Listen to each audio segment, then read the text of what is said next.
The LuMaye Show. He's in the house.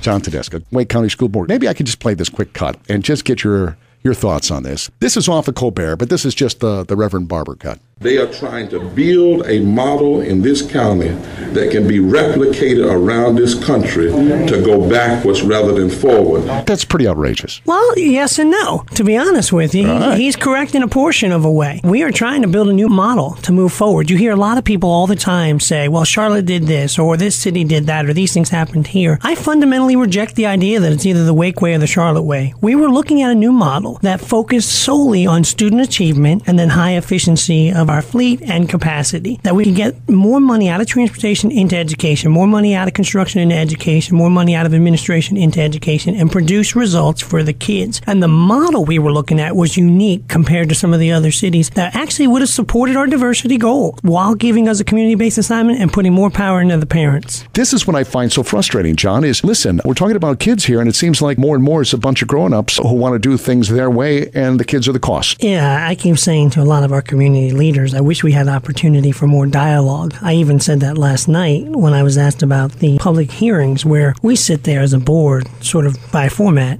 stoic, looking at the audience for 2 hours while they rattle off whatever their personal convictions might be in some cases, or in some cases what they were handed out by a flyer of an organized group. But we don't get to have a dialogue. I said to myself, I wish we really could do this in more like a town hall format. I've talked to several of those people you noted, including Reverend Barber before. At our meeting, I've put my hand out. I said, let's go have a coffee. I know you want to talk in front of the cameras and get the hype going and really sell your position. I know the mayor likes to speak when the cameras are rolling on and take advantage of a holiday like Martin Luther King Day to sort of politicize the debate more, but let's go have a coffee and actually talk about the merits and the meat and the substance. Well, let me ask you some of the questions, and let's address some of the accusations. The Wake County School Board, are you going to, by design, based on what you want to do, that your design ultimately concentrated in high poverty schools? It's certainly not our design or intent or even the goal of our plan. What people do need to understand, though, is that poverty is not something you can outrun or that you can bust yourself away from. You can actually only educate children out of it. So they have a real opportunity not to maybe sit next to Susie in an affluent part of the county and hear where she took her cruise this year with mommy and daddy, but they actually have an opportunity to graduate, compete for the same colleges, compete for the same jobs, and then compete for the same housing. That's how we get real long-term diversity, by actually educating the kids. With our plan in particular, what we were looking at is the fact that, one, we recognized one section of the community in Southeast Raleigh has a high concentration of high poverty and low-income children represented. We actually were going to declare that as part of our plan. We were going to a zone-based management plan as community-based assignments. Okay, so Garner would have had a community of schools, 11 schools in that area, over a 20-square-mile area. So you would have had a lot more inherent diversity than a strict little neighborhood. But parents would have had choice among that, year-round, traditional, magnet, etc.